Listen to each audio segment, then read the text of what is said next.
Welcome to The Silent Verdict. With Clara Monroe and Elias Gray. It starts with something so simple, right? A customer, a $100 bill. But what happens next could cost an employee a whole week's worth of groceries. This is the case of the counterfeit 100. Okay, so picture this. You're at work, you're doing everything by the book, following all the rules, and something still goes wrong. But then your boss turns around and says, you have to pay for it, out of your own pocket. I mean, what do you even do in that situation? Well, that is the exact spot an employee in Salem, New Hampshire found themselves in. All right, let's get into it. The $100 problem. This is where a totally normal transaction suddenly goes way, way off the rails. So here's the play-by-play. An employee gets handed an old $100 bill, one from the 90s. They do exactly what they're supposed to. They grab the company's counterfeit detection pen. The pen says the bill is good to go, but then they try to put it in the automated safe and the machine just spits it right back out. That's when the manager comes over, takes one look and says, nope, it's fake. And then comes the real kicker. They tell the employee that $100 is coming out of their next paycheck. And this is where things get really interesting. It's a total test of trust, right? The pen, the company's own tool for this exact problem, said the bill was fine. So why on earth is the employee, who did everything right, being blamed for this? And look, we have it straight from the employee. They said, quote, the line came back yellow, clean. This isn't someone cutting corners. They followed the procedure perfectly. The test passed. This little detail, it's our first huge clue. So that's the million-dollar question, or I guess the $100 question. If the official company test said yes, what went wrong?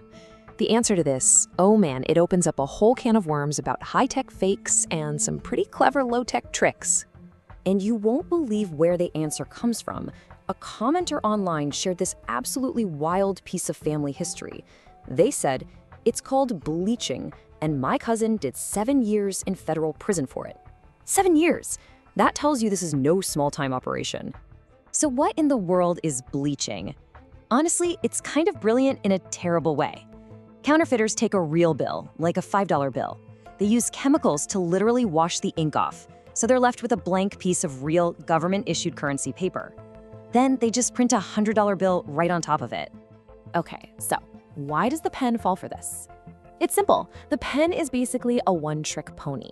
All it does is check for starch, which is found in regular, everyday paper.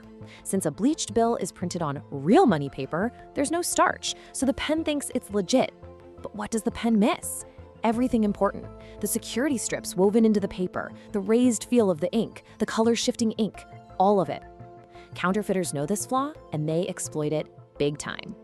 But wait, the story doesn't end with a clever fake bill. Not even close.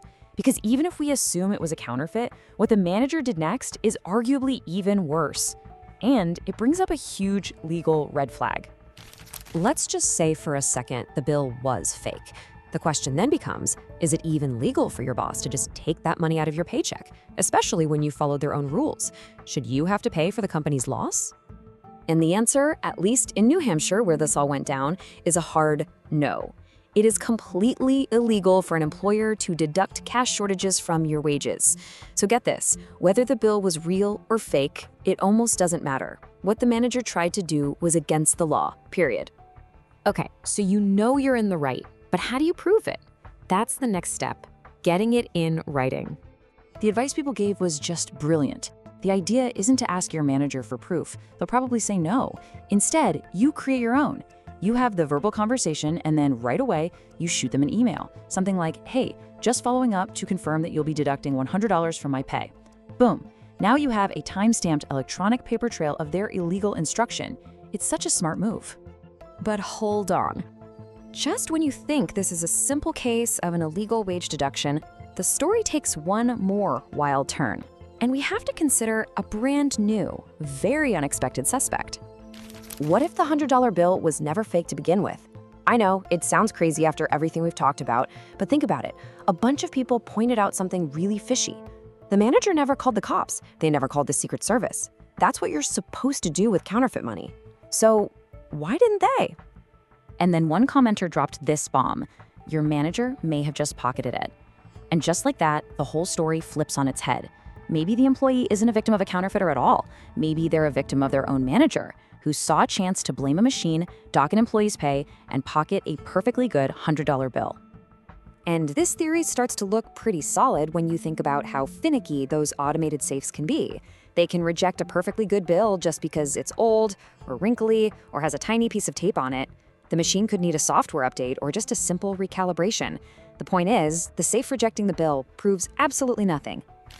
So let's recap. We've got counterfeit bleaching techniques, illegal pay deductions, and now a manager who might be a thief. Where does this all land? What's the final verdict? And what can this employee actually do now? Well, the good news is the employee is holding all the cards here. They have a ton of options. They can demand to get that bill back and take it to a bank to check it themselves. They can go straight to the Department of Labor and file a wage claim. They can just walk up to their employer and say, hey, what you're doing is illegal. And all the while, they should be documenting everything, every conversation, every email. No matter which way you slice it, the employee has the high ground. Because at the end of the day, it really just boils down to one simple, powerful idea. The risks of running a business belong to the business, not the employee. Things like getting a fake bill, that's part of the cost of doing business, and the law is there to make sure that weight doesn't fall on the shoulders of the workers. And that leaves us with a much bigger question to chew on, one that goes way beyond just this one incident. When a business takes a hit, who should really be the one to pay the price?